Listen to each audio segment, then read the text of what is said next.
আপনাদের সহযোগিতায় এই বিশ্বনাথ হবে একটি শান্তির জনপদ। আপনাদের সহযোগিতায় এই বিশ্বনাথ হবে একটি উন্নত জনপদ। আপনাদের সহযোগিতায় এই বিশ্বনাথ হবে একটি চাঁদাবাজ মুক্ত জনপদ।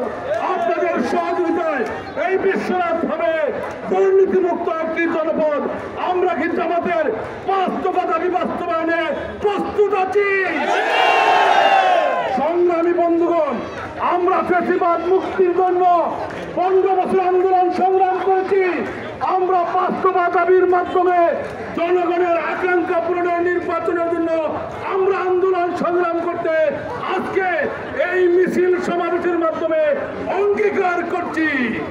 সংগ্রামী বন্ধুগণ, একটি দল তারা নির্বাচন চায় না, তারা ক্ষমতা চায়।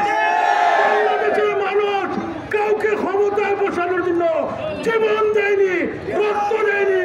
লেভেল প্লেইং ফিল্ড হবে, সেই লেভেল প্লেইং ফিল্ডের মাধ্যমে যে নির্বাচন হবে, সেই নির্বাচনে বাংলাদেশের জনগণ তারই বাংলাকে বেছে নেবে ইনশাআল্লাহ। সংগ্রামী বন্ধুগণ, এই